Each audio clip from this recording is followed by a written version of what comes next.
Bueno, pues buenas tardes. Bueno, es un honor, un privilegio, un gusto, un placer. Eh, No am- se oye. ¿No se te oye? ¿No? ¿Sí, ahora? Vale. Bueno, pues repito, digo que es un privilegio, un honor, un gusto y un placer estar con Elsa. Siempre es un gusto estar con Elsa y compartir con ella. Y bueno, y en esta ocasión además para algo que creo que es muy especial dentro de su trayectoria literaria y dentro también de la historia de la literatura insular. Bueno, creo que ya todas las personas que están aquí saben quién es Elsa, pero diré nada más que nació en Fernando Po, en la que es actual Malabo de la Guinea Española. Luego, con poquitos años, creo que 4 o 5, bueno, 5 años, la trasladaron a la isla de La Palma. Unos años más adelante se va también a Madrid. Luego regresó otra vez a La Palma y en definitiva ha tenido siempre una vida itinerante, incluso estancias largas y vivencias en otros países fuera del nuestro, pero su centro emocional siempre ha sido este archipiélago, esta región y especialmente la Isla Bonita, que es algo que su propia creación literaria testimonia. Sí, Em, perdona que te interrumpa. ¿Por qué no se adelantan un poco? Así que se hagan Primero, para acá. para tenerlos más cerca. Pues es verdad. Segundo, porque hay mucho ruido ahí fuera. Vale, Eso es. Gracias. Gracias. Ah, sí. perfecto. Sí. Así, Es que es mucho más agradable pues sí. tenerlos así. Hombre, claro, es más agradable. Parece que hay más gente. Está todo así Salen todos abarrotado. en la foto. Todo abarrotado. Y Para la cámara, para la cámara, perdón, cariño, no caí en eso. nada. Bueno, habrá. No, no, no. Se ponen por aquí, por aquí, por aquí, por Sí, aquí. también aquí Vienen por delante. aquí, incluso en el suelo, como los niños. Una cosa agradable, por Dios, que el otro es un horror. Eso es. Vale, eso es. Intimidad. Eso es lo que queremos. Vale, gracias, muy amable. Perdón, Bueno, Alicia. Elsa es poeta, es narradora, también es autora de biografías, de ensayos en el campo de la antropología, algo que tiene, por cierto, mucho que ver con este libro y con su experiencia como investigadora. Es también guionista, editora, una de nuestras escritoras más reconocidas a nivel nacional e internacional y, bueno, en su trayectoria destacada con muchos premios relevantes. Nombraré sobre todo el premio de poesía Ciudad de Melilla, que fue de hecho la primera mujer en recibirlo, el premio de investigación José Pérez Vidal, el premio nacional de poesía José Hierro, el premio de poesía Ciudad de Córdoba, medalla de oro de Canarias y también finalmente premio Canarias de literatura, la más reciente, ¿no? en literatura. Bueno, este libro, El viento y las adelfas, poema en 2 cantos, eh, tiene algo muy singular y es que en realidad fue su primer libro de poemas, el primero que publicó. Sí, sí, sí. Sí, así que esta en realidad es una reedición, una especie de edición conmemorativa de la primera edición que tuvo lugar en 1973. Se editó en La Laguna, en una editorial que en aquel momento era una editorial de referencia para los creadores intelectuales del archipiélago, Juan Régulo editor. Y además en la edición original estaba acompañada de unos dibujos de Ángel Fernández Santos. Em, Tuvo más de una edición en su momento, o sea que ya de entrada fue un libro exitoso, bueno, de una Elsa joven, de 30 años de edad, Mírenme qué mona. monísima, Sí, es verdad. ¿cierto? Sí, Hace sí, 50 años justo. Sí. sí, sí. Bueno, ciertamente es un libro que está conmemorando o de alguna forma cerrando un círculo en la existencia y en la trayectoria también literaria de Elsa. El libro está dividido en 2 partes, una parte que se llama La nostalgia y otra que se llama El retorno. Y es un libro de poemas que está centrado en cosas, digamos que elementales, en cosas muy, muy puras, en cosas simples, de la patria chica, sobre todo de la isla de La Palma, con palabras sencillas, cotidianas, como por cierto la poesía de muchos de los grandes escritores de nuestra tradición hispánica, que a la vez desprende un lirismo muy intenso, grande, de gran belleza. Lo escucharán después cuando ella recite algunos de los poemas. Un libro también que tiene un foco importante en la infancia, un libro de evocación que muestra el misterio y el asombro ante las cosas de cuando tenemos esas edades tempranas. Un libro intensamente telúrico, también muy descriptivo de recreación de ambientes, de paisajes. Poemas todos ellos que no llevan título, que es también una manera de decirlo todo en cada uno de los textos. Y además quiero decir que en este libro se encuentran algunos de los poemas más representativos de Elsa López, de su trayectoria existencial y también de su trayectoria literaria, algunos de los más exitosos, sobre todo el primero, que cada vez que lo recita, y yo espero que también lo haga esta tarde, los oyentes se fascinan y quedan atrapados en esta especie de canto de amor a la raíz, a la isla de La Palma, del que dice además en ese poema que es el rincón más querido de todas mis nostalgias. Bueno, un libro sentido, pensado, no sé si escrito también en la ciudad de Madrid. Sí. Bueno, un libro lleno de elementos ambientales que proporcionan mucha escenografía, muchísimos detalles del paisaje natural y también humano de la isla, tuneras, hinojos, retama, plataneras, pinos, estanques, ermitas enramadas, cráteres, tomates, leche recién ordeñada, mangos, aguacates, papaya, los higos, el gofio, las papas, el beletén, el millo, los verodes, las tabaibas. Y al mismo tiempo, por eso hablaba de escenografía y de ambiente, es un libro lleno de gente, lleno de vida, lleno de conocimiento y de información antropológica en la que nos reconocemos muy fácilmente, sobre todo aquellas personas que procedemos de un entorno rural y que ya tenemos también algunos años para recordar estas escenas. Gente que en este libro además tiene nombre propio, incluso apodos. La venta de Isidoro, la casa de Tula, Don Pancho, Juan Díaz, Domingo el que tocaba las campanas de la iglesia, Otilia y sus hijas, Maruca, Doña Lola y su kiosco de pirulines rojos, ¿se acuerdan de los pirulines rojos?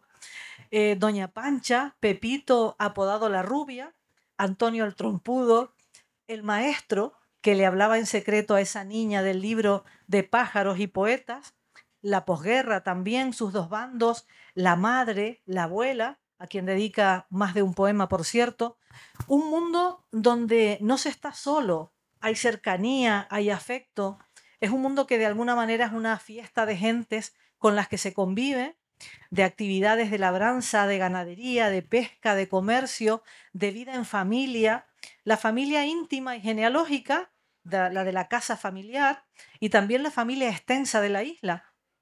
Poemas que también son a veces muy narrativos, que cuentan historias, incluso en un pequeño gesto, ya lo verán cuando lo lean. Em, bueno, esto de alguna forma representa la primera parte del poemario, esa parte titulada Nostalgia. Y yo quería, Elsa, hacerte dos preguntas en relación con esta primera parte, luego les mencionaré algo o algunos detalles de la segunda. En esta parte hay dos poemas que además son consecutivos, van seguidos, que hablan, que testimonian el momento en que te vas o que te sacan de la isla. El poema que empieza con el verso me arrancaron un día del mar y de la isla, y el siguiente que dice me sacaron de allí media dormida. Bueno, y son los poemas donde se produce un desarraigo, un corte, un antes y un después. Es de alguna forma la clausura de la infancia.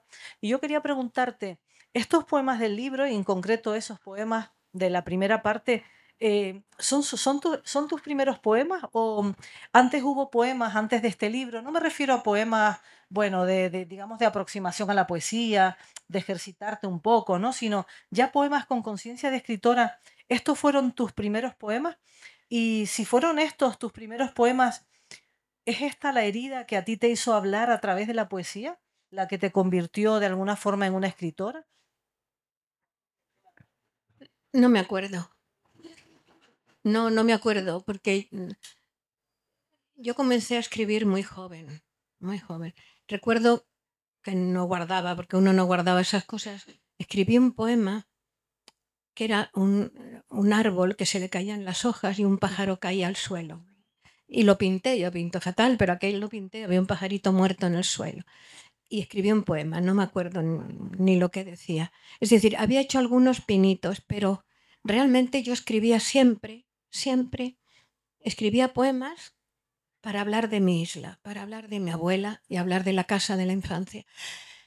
Y los iba guardando, porque la mayoría de estos poemas fueron escritos así, de una manera, pues un día que estaba muy triste, ese empeño en Madrid de querer ver el mar a lo lejos siempre, ir a la Gran Vía a ver si lo veía al final. Era la nostalgia tremenda por, no solamente por personas, era la nostalgia realmente del mar, la necesidad de estar todo el día en el agua, chapoteando, buceando y viviendo a la orilla del agua. A mí me arrancaron primero de África, me separé de mis padres con 5 años y me mandaron con mi abuela. Bueno, eh, realmente fue una suerte, porque yo soy hija de la abuela, yo no soy hija de una madre. A mí me crió mi abuela, a mí mi abuela me dio calor, me dio compañía. Yo me escapaba por las noches de una camita que había cerca de su cuarto y me iba a acostar con ella. Y ella era muy gorda, tenía unas carnes muy suaves. Y entonces yo me acuerdo de ese, cuando me arropaba y el olor que tenía la abuela. Cuando yo me voy a Madrid primero vine aquí a Las Palmas, estuve interna en Tafira, en un colegio del que me echaron, claro, como me echaban de todas partes. Y segundo, o sea, los desarraigos son múltiples, ¿no? Porque yo me tengo que separar de mi abuela para venirme interna aquí, me tengo que separar del colegio, que no me importó nada, y me mandan a Madrid a otro colegio interna del que me echan también. Entonces, esa sensación de expulsión continua, de que no tienes donde agarrarte, que no tienes un ser al que abrazarte, que sea una continuación de tu vida, hace que yo escriba. Es curioso, escribo a escondidas, escribo como si pudiera ofender a alguien, ¿no? Y voy guardando esos poemas que escribo, los voy guardando. Hasta que en una ocasión escribo un artículo que no tiene nada que ver con poesía, era un artículo sobre un cuadro, di mi opinión sobre ese cuadro. Y entonces lo lee este señor de La Laguna, Régulo, que tiene una imprenta y una editorial, y pregunta a un tío mío, que es con el que yo me he criado también, si esa criatura que soy yo escribe algo más porque le había gustado. Entonces le dicen que sí. Me preguntan, ¿tú tienes más cosas? Digo, sí, yo tengo, bueno, papeles y papeles y papeles.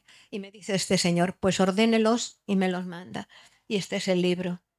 El libro no tiene continuidad ninguna, es un libro que son poemas escritos en momentos tremendos, tremendos de necesidad de volver.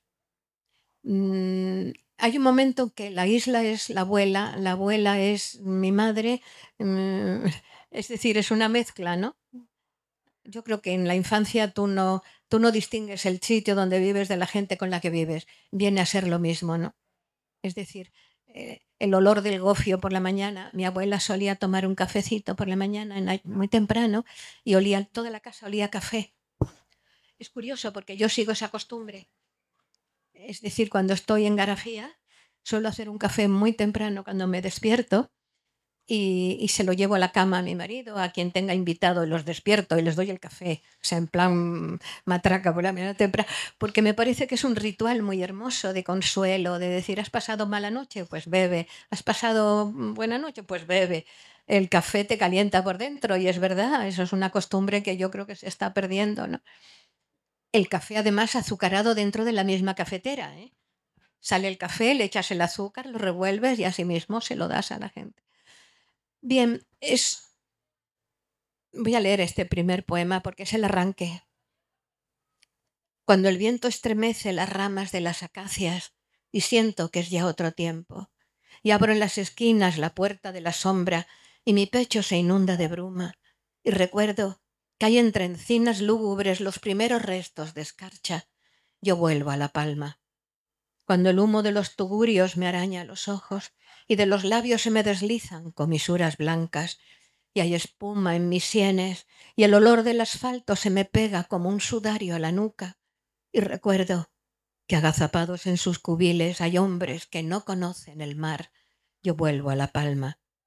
Cuando se me extravía la mirada en los límites de las mesetas y observo que más allá hay tierra todavía y las nubes se estrechan como arañazos a lo largo de un horizonte de tierra devastada, y recuerdo que si abro mi ventana no veré ahora el mar, yo vuelvo a La Palma. Esto es una especie de himno que llevo a todas partes. La gente suele renunciar a sus primeros poemas. Yo vuelvo a este poema, vuelvo y vuelvo y vuelvo. Y cuando me piden que lea algo, arranco con esto porque define y define muchas cosas, no solo mías, sino de toda esa gente que ha tenido que irse a un exilio de cualquier tipo. Puede ser un exilio físico, un exilio político o un exilio moral, da lo mismo, la gente que se va. Y este libro sirvió para mucha gente. A mí eso me llena de orgullo, fíjate, ni premios ni gaitas. Cuando la gente me cuenta que se iban con este libro en la maleta a estudiar fuera de La Palma y lo llevaban y lo tenían en la mesilla de noche y lo leían una y otra vez, ¿no? Eso es maravilloso. La Palma, mi isla, el rincón más querido de todas mis nostalgias, sumergida pradera de almendros y tuneras, largas noches de luna con brisa de eucaliptos, desperdigados pueblos de rosas y de azules, con barandales verdes cayendo sobre el aire. Naciendo de tu vértice los riscos se desploman y bajan las veredas llenándose de hinojo, de zarzamora dulce y flores de retama. Y si en las noches turbias de esta ciudad inhóspita escarbo en mi cerebro algún punto remoto donde anidar los sueños y recorro los mapas, los puntos cardinales, rincones doloridos de todos mis paisajes, apareces tú. Avanzas hacia mí veleros y gaviotas por todos mis recuerdos. Hay una lluvia clara, cenicienta y dulzona, rasgando plataneras, estanques y azoteas. Hay un sol de naranjas recostado en las nubes y un airecillo fresco filtrándose en los pinos, esos pinos extraños, desabrigados, vivos, que nacen en mi tierra y vienen a llenarme la casa de olores y sonidos. Y si me quedo sola en esta tierra extraña y hay un viento maligno doblando los racimos y un bando de palomas girando sobre el agua para morir dormidas en mi ventana fría, de nuevo llegas tú, la sirena de un barco que avanza sobre el muelle bajo un arco de luz tendido entre las casas, una canción que habla de marineros viejos, de ermitas enramadas, de carnavales blancos. Hay un pájaro negro donde el mar se divide, hay un jardín de espuma florecido de cráteres, hay un mundo imposible, inabarcable y mágico que me nace en la infancia y me muere en tu puerto. Es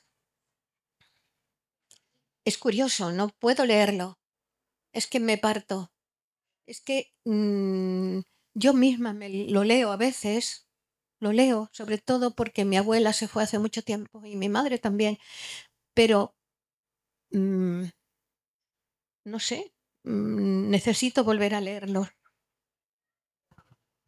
Bueno, ahora viene ese que tú dices de arroz, trigo, tal, lo que había. Yo vivía en un sitio, es una cuesta en las afueras de Santa Cruz de la Palma. Bueno, mi abuela, ¿no? Tenía una finca. Mi abuelo se fue a Cuba, emigró, se hizo rico, es un indiano puro y duro, volvió con dinero, se compró esa finca y mi abuela, que era muy guapa, se casó con ella. Ella era hija de su socio, era una niña, tenía 14 años y él tenía 30 y pico, casi 40. Ella era preciosa.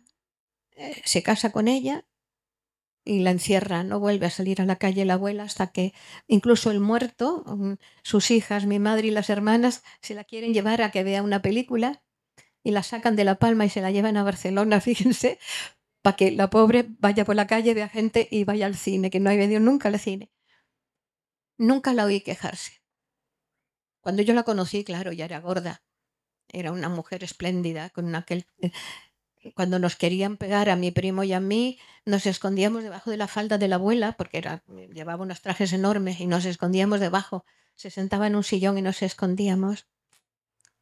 Al entrar en la casa y girar a la izquierda, había un porche color vino teja, con orquídeas colgadas de duros alambres, 3 sillones de hule de distintos colores y una mesa de mármol.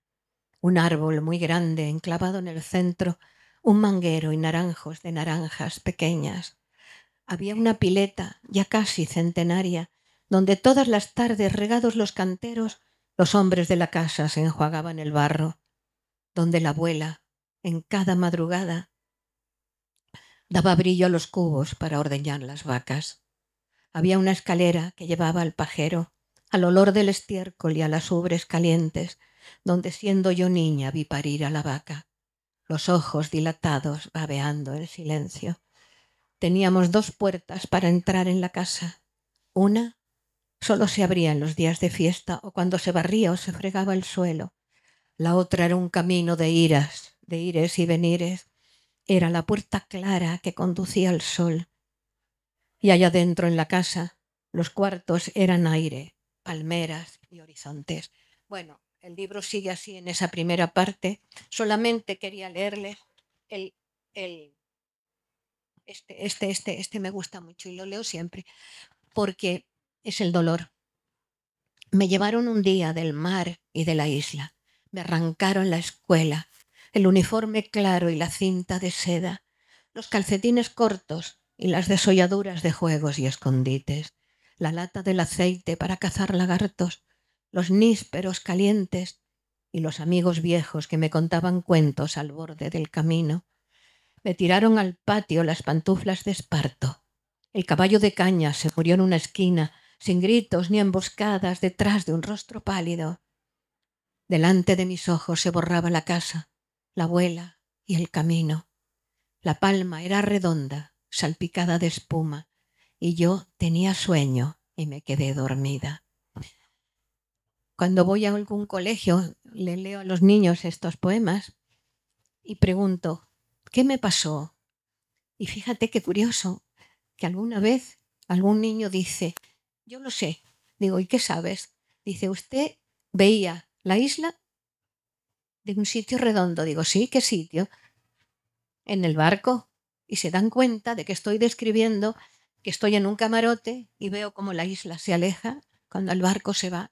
Y yo lloraba y veía la isla desde la mirilla redonda. Claro, la isla era redonda, salpicada de espuma. Entonces, ellos, los niños, cuando oyen el poema, van descubriendo todo eso. Es curioso porque yo les leo estos poemas para hablarles de la abuela, de la riqueza que tienen en casa muchas veces los niños que no se dan cuenta, que es la abuela.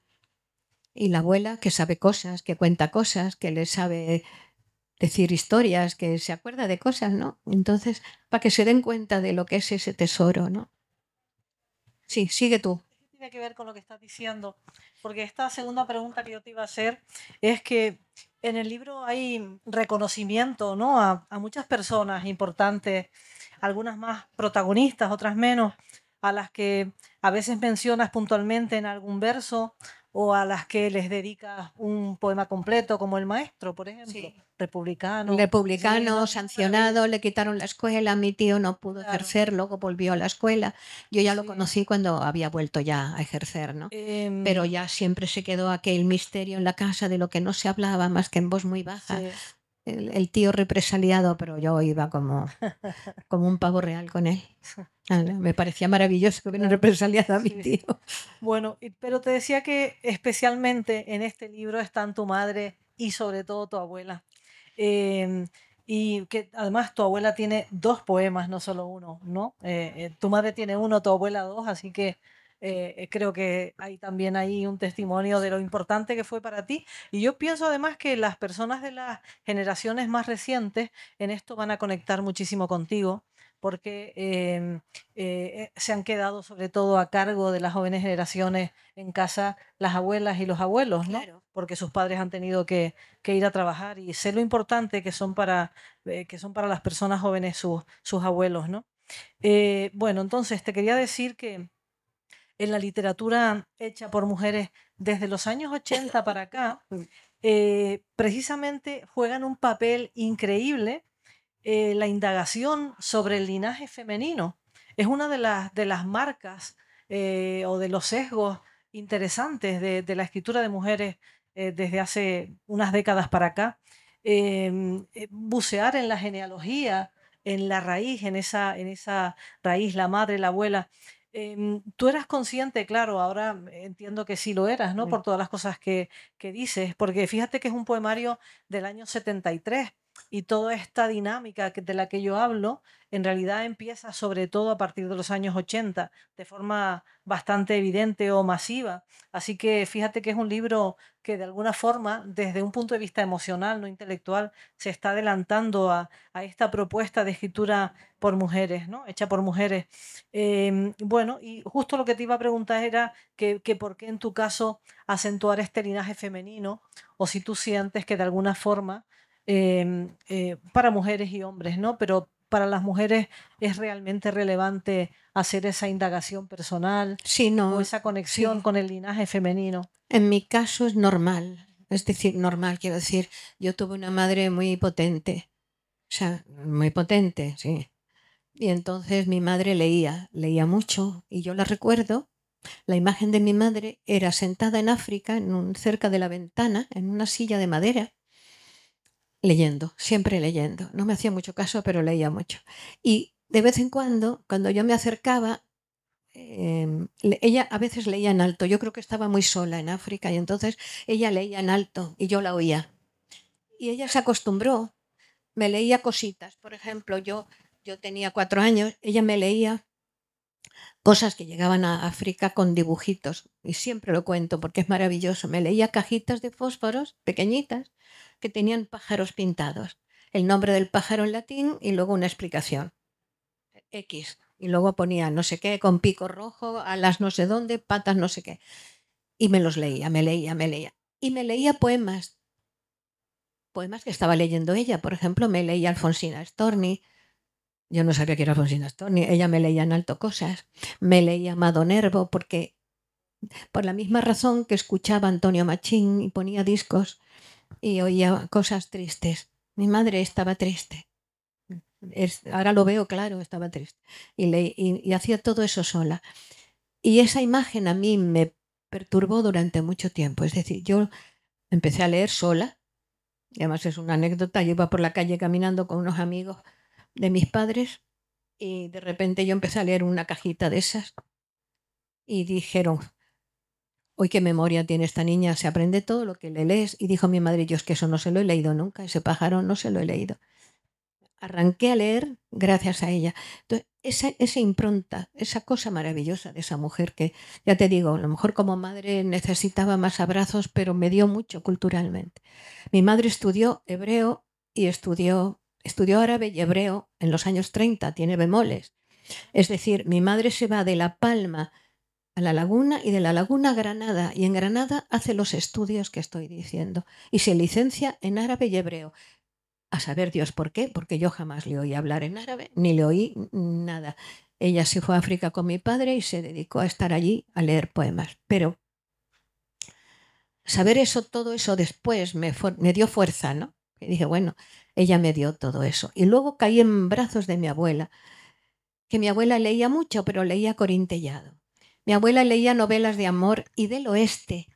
Y entonces sí, ¿cómo se llamaba ese señor que escribió Estefanía? Marcial Lafuente. Ese.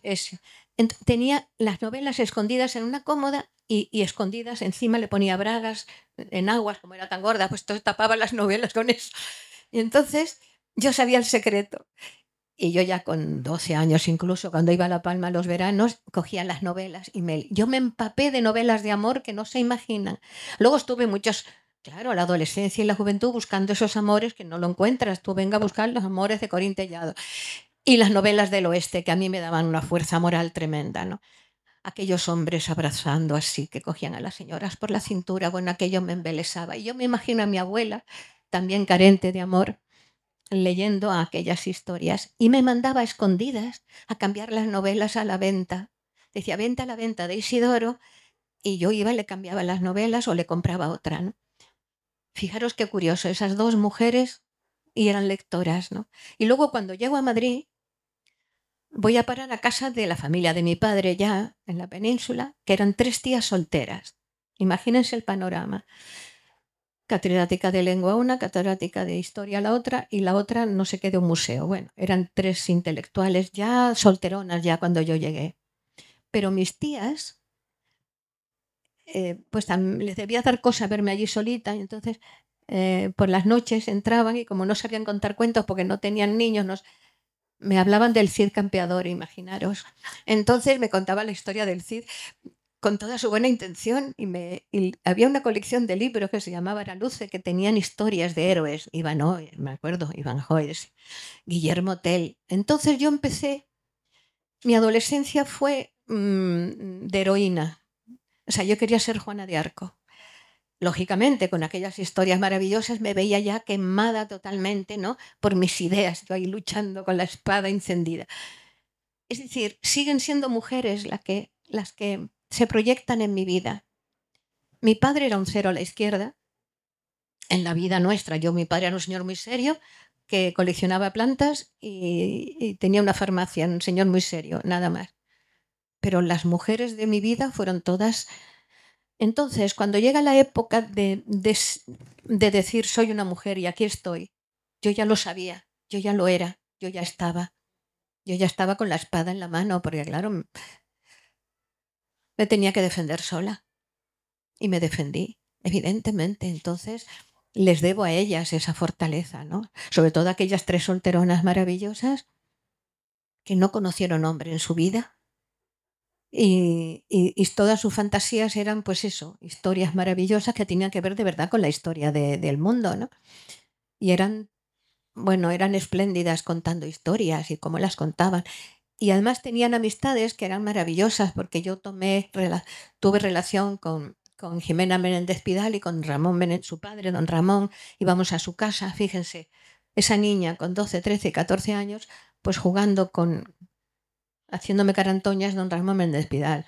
O sea, jugando con esos vejestorios maravillosos, ilustres de la historia de España. Entonces, todo eso me fue rodeando y me dio un mar donde poder subsistir. Y realmente soy, ¿cómo se dice eso cuando no te ahogas nunca? Una superviviente. Sí, sí. Yo tengo un poema, no me acuerdo en qué libro, que dice algo así, ¿no? Yo soy insumergible. Ciertamente. De hecho, mis compañeros en el bachillerato me llamaban el Sita la Corcho. El Sita la Corcho porque cuando me querían hundir yo salía para afuera otra vez. Me regañaban y yo, una alegría aguantando las broncas. Me echaban de un sitio, me daba igual. Yo volvía a renacer, ¿no? Y ser la eterna expulsada de todas partes te da una fortaleza enorme. Porque descubres que no pueden contigo, claro. Por mucho que te echen de los sitios, tú vuelves a empezar, ¿no? Les leo el de la abuela. Me arrebujo en tu falda, abuela, y vuelvo a entrar en la cocina y te veo calentar la leche, y luego te sigo mientras revuelves los tazones del gofio, y oigo cómo te secas las manos en el delantal, y me tomas la frente, y la sombra de tu cuerpo me cubre con olor de platanera y de estanque. Ahora, abuela, te has sentado para morir tranquila debajo de la orquídea en el sillón de hule. Los canteros geométricos inundan los barrancos, escaleras de plata descienden sobre el mar. Te has reído mientras cruzas las manos sobre el vientre vacío y puedo volver a ver que en las tardes de otoño todavía guardas el eco de las sirenas de los barcos que te traerán el nombre y el dolor de tus hijos. Mi abuela fregaba. Me arrebujo en tu falda, abuela, tu falda con olores de infancia, y veo descansar tus pechos desprendidos bajo el vestido negro de lunares blancos. La abuela, los hijos se iban y venían, todos se fueron a estudiar fuera o se fueron a Venezuela, unos, otros para Madrid, otros vete tú a saber. Y la abuela nunca le vi derramar una lágrima, nunca lloró. Mi abuela no lloraba, qué curioso. Se ponía de espaldas a todos a fregar la loza cuando alguien se iba y no se iba ni a despedirlos. Yo he heredado esa costumbre. He heredado esa costumbre. Cuando alguien se va y no quiero saberlo, me pongo de espaldas y me pongo a fregar la loza. No quiero mirar la puerta. Y ella era así. Luego ya yo recuerdo yo pequeñita, ella sentada en la ventana, me ponía encima y mirábamos el mar y ella veía el barco que se iba. Pero nunca le vi salir a la puerta ni bajar las escaleras para despedir a los hijos ni a los nietos. A mí nunca me despidió. No, eso es algo que recuerdo ahora y es cierto, ¿no? Nunca lo había dicho en alto, pero eso hacía la abuela. Y luego su hija mayor, la hermana mayor de mi madre, hacía lo mismo. Eran mujeres que no besaban mucho. La abuela sí, por la noche a escondidas, cuando yo me iba a la cama, me apretaba así, ¿no? Me daba calorcito. Y además, como se ponía polvos de talco, olía muy bien. Y yo todavía uso polvos de talco. En recuerdo de mi abuela. Eran unos polvos de talco que se las daba con una mopa, se daba por todo el cuerpo y olía que daba gloria. Y me acuerdo de eso. Pero nunca la vi llorar, ¿no? Ni a mi madre, ni a mis tías. Esa gente no llora. Yo sí, yo salí llorona, pero aguanto bastante, ¿eh? Aguanto. Lo que no soy es de abrazar mucho. Mis hijos se quejan porque dicen, es que cuando te vamos a abrazar pones la mano, ¿no? Es un gesto que hacía mi madre, ¿no? Que no es que me rechazara, es que no quería como que supiera lo que le estaba pasando, ¿no? Y yo me imagino que me pasa lo mismo. Recuerdo aquella imagen de la abuela, el suave balanceo de los lunares blancos camino del cantero, el machete en la mano y un buen fajo de millo apretado en los brazos. Era un gran ramo verde sobre columpios grises. La recuerdo así, gordita, caminando. Se balanceaba cuando iba con la hierba. Cuando los hijos partían, la abuela descendía sin prisa la escalera. Los abrazaba y sin mirarlos volvía la espalda, entraba en la cocina y fregaba los platos, mirando hacia las nubes. Voy a leer el de mi tío. Él fue uno de aquellos que perdieron el derecho a ser dueños de su propio trabajo en su propia tierra.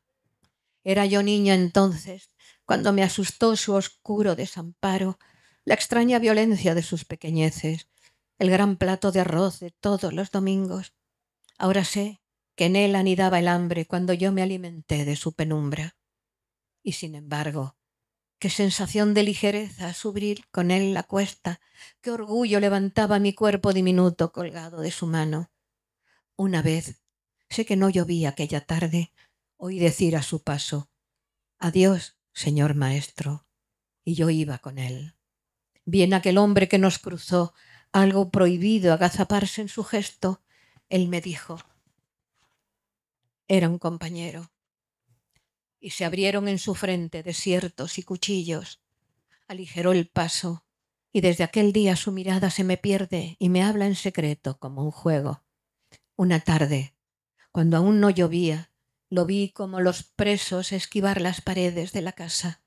Un niño vino a preguntar por él. ¿Está el señor maestro? Como el viento, su voz llegó revuelta en quejumbre desde el rincón más hondo de la casa. Decidle que no. Wow.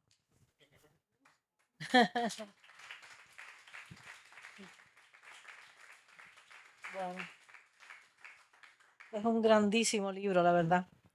Con 30 años, ¿eh? Con 30 Ya años. la chica apuntaba maneras, ¿eh? Bueno, bueno. No, tenía menos. Cuando yo escribía todo esto claro. tendría 18, Pues, 19, fíjate. 17, yo qué sé lo que yo tendría, ¿no? Ujú. Algunos no, el de los niños no. ¿Saben? Este poema, el de los delincuentes, había unos niños que robaban las natillas que hacía mi abuela. Mi abuela ponía las natillas en un alféizar, venían los niños estos, que eran una pandilla de delincuentes, lo que hoy llaman delincuentes, y le robaban las natillas y se las comían. Yo un día los pillé. Yo ya iba los veranos a La Palma, ya era una señorita, pues 17, 18, 19 años, incluso más. Y entonces les dije, eso no se hace, no se roba. Si queréis natillas, yo os hago natillas. Venid mañana y os doy de merenda. Empezaron a venir por las tardes, era una pandilla. Pero bueno, robaban, entraban en las casas, un desastre. Bueno, un día, estando yo en la playa con ellos, porque sabían a la hora, yo les enseñé a nadar a algunos, venían a la playa, se ponían conmigo, llegó el municipal que yo conocía y me dijo, ¿están aquí? Digo, sí, llevo toda la mañana con ellos. Dice, es que han robado una bicicleta. Digo, imposible, porque llevan aquí toda la mañana conmigo en la playa. Y él me guiñó el ojo, el municipal se dio cuenta de que la bicicleta la tenía yo escondida. El caso es que estos muchachos han pasado 50 años, claro. Algunos han muerto. Uno se hizo guardia, trabajó en Tenerife, de municipal. El otro me pintó la casa. Una vez tenía un grupo de trabajadores.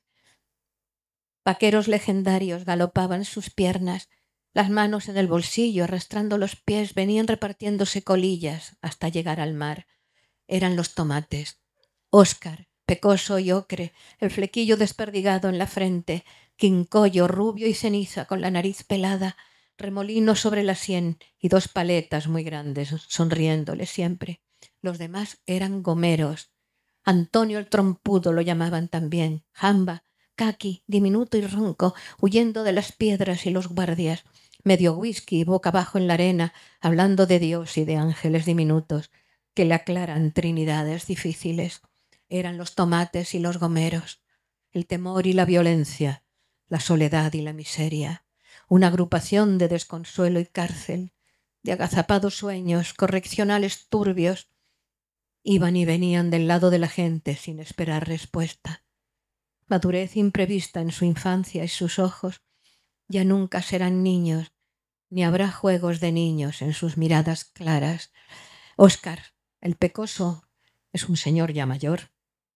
Me ve y todavía me besa. Sí, me besa, más bonito. Todo siempre está todo sucio porque está trabajando, es albañil, y me emociona cuando los veo, ¿no?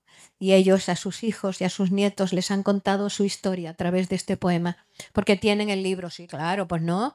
Cuando se presentó esta edición fueron, bueno, un montón. Mm. Bueno, hay una parte del libro que es la nostalgia, la palma desde lejos, el deseo de volver, bueno, bulliciosa, llena de gente, de afecto, de abuela, de madre, de tío. Nostalgia, por supuesto, y tristeza, ¿no? Pero luego está esta otra parte que es la del retorno, y es bastante curioso y llama mucho la atención, aunque se entiende perfectamente, sobre todo en el poema final del libro que lo explica todo y que también es otro de los enormes poemas de este libro. Entonces, desde lejos, como digo, incluso a través de la nostalgia, pues la isla está viva, está bulliciosa, es amor a la raíz, a la tierra, son versos enraizados, pero una vez que vuelves a la isla, el retorno, lo que hay sobre todo es amargura, es tristeza, es un estar fuera de sitio, es otoño, lluvia, noches frías, no solo en un sentido literal, el clima de la isla bonita, ¿no? Sino simbólico.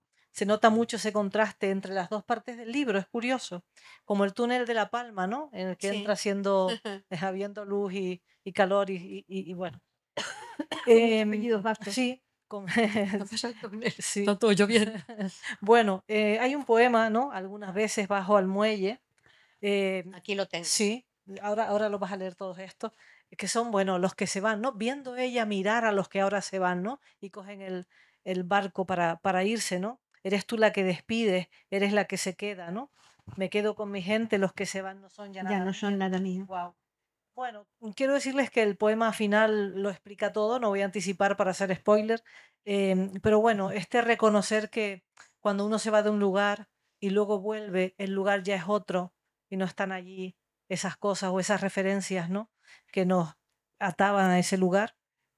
Y luego otra cosa que es curiosa es que en la primera parte del libro, en la nostalgia, pues se habla de paisajes, de la dehesa, bueno, de toda esa escenografía llena de detalles, como les contaba antes, ¿no? La cuesta que subes con el tío.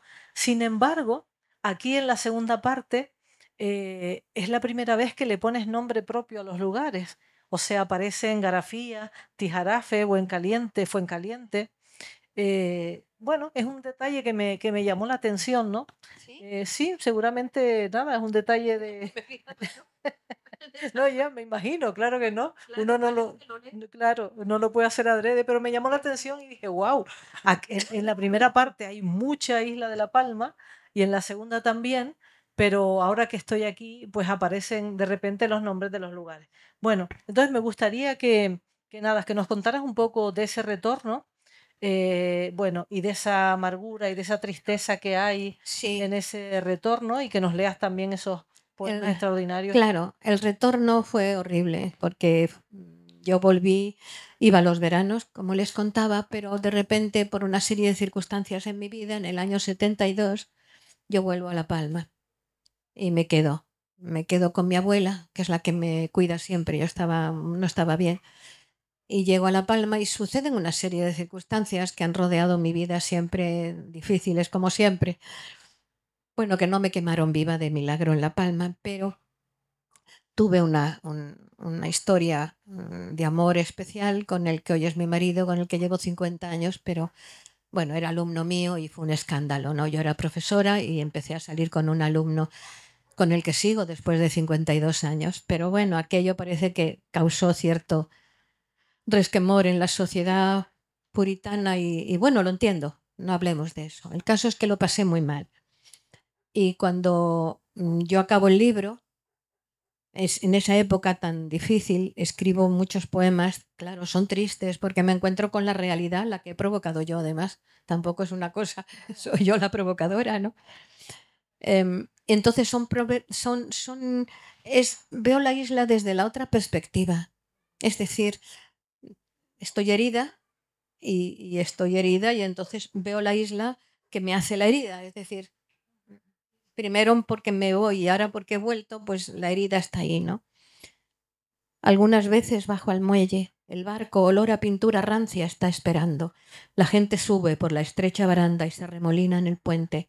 Recogen la maroma y la vieja pasarela queda colgando desolada al mar.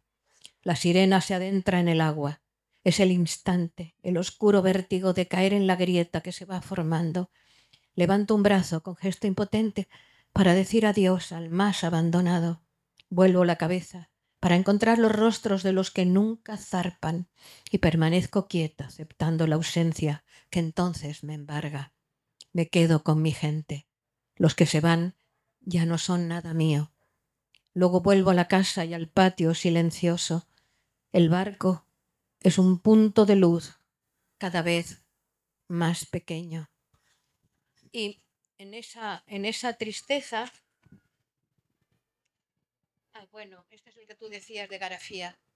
No, digo que nombras lugares. Sí, voy nombrando lugares, pero el poema realmente, el que cierra este libro, es la clave, sí, el planto. Se llama el planto, el lugar donde vivía mi abuela, ¿no?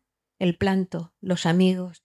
Se han ido casi todos de la siesta y las piedras.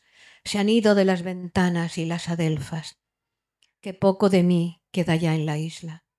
Me duele este camino que baja hasta la playa, porque en él se han quedado pedazos de la infancia. Cuando bajo la cuesta, ya no sé de sus rostros ni su voz. Solo José, el de Engracia, me trae a la memoria ramalazos de entonces, y cuando yo le digo, adiós, José, ¿qué hay? Él no sabe que llevo una niña pequeña muerta dentro del alma. Y él responde, aquí hay algo que me rompe. Corro por el camino con la garganta llena de piedras y cristales. José, ¿por qué se muere uno de pronto una mañana? ¿Por qué crecen los niños y se pierden los riscos, las islas, los estanques? José me mira serio bajo el árbol de cebo.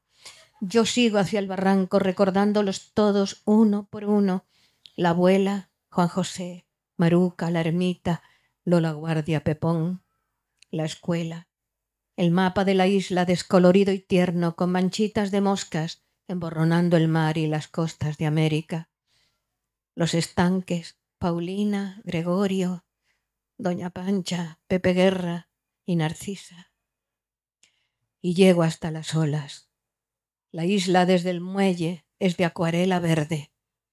Y me arranco del pecho a aquella niña triste y la arrojo en el agua. Eso.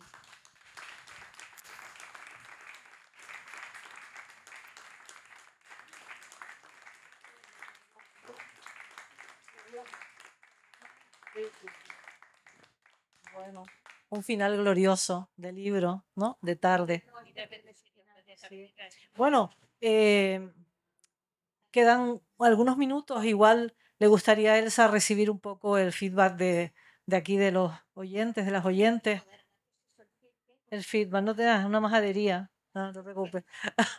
Pues lo que han sentido, lo que han absorbido, sí. Yo, al fin y al cabo, mi padre murió cuando yo tenía 3 años y me crié con mi abuela, mi hermana y mi madre. Entonces, a mi madre le transfirieron un negocio y le dijo a mi abuela: madre, busque usted una casa barata.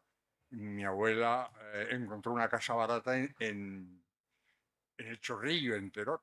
Entonces, mi madre, como estaba aquí en la tienda, se acercaba, o sea, subía los sábados al mediodía y bajaba los domingos por la noche. Y mi abuela es la que me cuidaba a mí. Claro, pero es que mi abuela, cuando yo nací, tenía 76 años. Sí, lo entiendo. Yo tengo 81 y cuido a mis nietos que me tienen loca. Sí, ya, pero que cuando tengo uno de 2 meses y ya no puedo con él, pero lo cuido. claro. Y el otro de 2 que me rompe todos los libros, las hojas. Ustedes saben lo que es escribir con uno aquí en la cuna, que me mira así, oye el tecleteo, yo creo que se va. El de 2 años queriendo que le ponga Bartolito todo el rato. Bartolito, quiere la vaca Lola, tocándome en el ordenador. Es un horror, pero lo haces. Es decir, no hay edades para el amor de ese tipo, ¿no? Uno aguanta ahí. Es curioso, fíjate, cuando salió este libro, hubo un crítico en el ABC, bueno, para mí aquello fue el no va más, en el ABC un crítico escribió sobre este libro. Un crítico era un poeta, Celso Emilio Ferreiro, un poeta gallego, y dijo una cosa, dijo, ese libro lo hubiera escrito yo. Es que yo también, cuando lo estaba leyendo, decía él, pensaba en mi abuela, en sus vacas de Galicia, yo qué sé el hombre. Es decir, los lugares son tan comunes, es tan simple lo que cuento, que todo el mundo lo tiene dentro, todo el mundo le ha pasado algo, con el mar o con la montaña, pero en la casa familiar. Y yo ahora, cada vez lo veo más claro. ¿Hasta qué punto la infancia marca una vida? ¿Hasta qué punto un niño de 1 a 5, 6 años puede construir su personalidad? Yo he sido una niña triste siempre. Y yo creo que viene de ahí, porque tampoco tenía tantos motivos. O sea, tenía comida, tenía cama, tenía gente que me quería, pero hay una melancolía ahí que se apodera de mí y se sigue apoderando. Entonces de repente noto que estoy triste y me empiezo a acordar de cosas. Es la cosa melancólica que te queda y últimamente hago mucho hincapié en el amor a los niños, en que los abracen, que los besen, que estén con ellos, que no los dejen en las guarderías. Por Dios, que tengo una guardería pegada a mi casa y los oigo llorar todo el día y unas ganas de entrar a cogerlos. Sí, porque noto que igual que yo necesito abrazarlos a los pequeñitos, ¿no? Ellos necesitan eso. Hay 2 cosas últimamente que me pueden, que son los niños y los viejos. Voy mucho a centros de mayores. Se me parte el alma, tanto como se me parte cuando veo los niños que los matan o que están ahí o que sufren o que tienen hambre o que lo que sea, ¿no? Entonces, yo creo que es una batalla que tenemos que dar todos en defensa de niños y de viejos. Sí, ahora que todo es buenísimo, el buenismo este de no sé qué, mentira. Por muchas residencias modernísimas puestas, si no hay abrazos, si no hay besos, si no hay caricias, si no hay tacto físico y sensación de cariño y de no hemos avanzado absolutamente nada, estamos perdidos completamente. Eso es algo que yo últimamente cuando voy a los centros, ¿no? Y a los institutos y a la universidad, hablo de eso, hablo de esa necesidad de afecto. Bueno, llevamos un rato aquí y nadie ha mirado el móvil. ¿Saben ustedes lo que es eso? Un pequeño milagro. Un pequeño milagro. Yo quería primero agradecerle el que haya recitado unos poemas del libro, porque realmente es emocionante, y luego quería hacerle una pregunta y una reflexión. La pregunta es, en ese exilio forzado una de las pérdidas que ha sufrido. Yo soy peninsular, pero el acento palmero es algo inequívocamente, para mí es el más potente de todo el archipiélago. Entonces, la pérdida del acento palmero, ¿cómo lo ha vivido? Y luego la segunda reflexión, quizás no viene con el tema del libro. Yo he entrado en su poesía a través de Ramón Araujo, al que quizás conozca, Sí, mucho. y yo lo más emocionante para mí ha sido su poesía amorosa, de amor desgarrado, imposible, doloroso, y me ha abrumado. Realmente su faceta como poeta hablando del amor me ha abrumado. Usted me abruma a mí, pero sí, esas cosas me dan mucho apuro. Pero el acento, sí, yo perdí el acento. A veces algún taxista en Madrid me dice, ¿es usted gallega? Entonces me hace mucha ilusión. Digo, ay, debo tener una pequeña cosita ahí de una reminiscencia palmera. Pero es lo primero que perdí, claro, lógicamente, con tanto tumbo. Fue mucho tumbo lo que yo sufrí. Entonces me preguntan, a veces me preguntan, ¿de dónde es? Y claro, que yo nací en África. Entonces yo soy bubi, nací en territorio bubi, en una etnia bubi y soy blanca. Encima, primer desarraigo, segundo desarraigo. Me mandan a un sitio que luego me lo quitan. Llego a Madrid. Bueno, a mí Madrid, la verdad, yo he sido madrileña de adopción, ¿no? Y le debo mucho a Madrid. Le debo mucho. Mi carrera, mis trabajos, mis investigaciones también y sobre todo una vida verdaderamente fantástica, ¿no? Mi lucha política, mi lucha social, esas épocas maravillosas, ¿no? Que yo viví en los años 60, bueno, no me olvido. Ahora cuando veo a los jóvenes estudiantes montando tiendas y armando alboroto, ay, digo, ay, yo en los 68, en el año 68, montando trifulcas en la universidad. Claro, claro. Todo eso lo recibí de Madrid. A mí Madrid bueno, yo absorbo todo. Soy una persona que se nutre de todo, ¿no? De las amigas, del mundo, de todo lo que me llega. Y Madrid me dio mucho, mucho, mucho. Por eso no me importa cuando me preguntan que por qué no hablo palmero. Digo, bueno, porque soy hija adoptiva de Madrid. Y tampoco soy canaria, no soy nada. Y soy todo. Y soy todo. Porque yo quiero, a cualquier isla que voy de Canarias tengo algo que ver con ella por alguna razón, o un amigo, o una comida, o un paisaje, ¿no? Yo acumulo cosas en mi casa, ¿no? Entonces traigo cosas de todas partes. Mi casa es un horror, claro, es el horror vacui, es todo lleno de trastos, porque voy trayendo cosas y yo creo que es por eso, para sentirme nutrida, ¿no? Por objetos y por gente. Mi casa es un follón de gente todo el día. Mi cocina entra y sale todo el mundo a tomar café.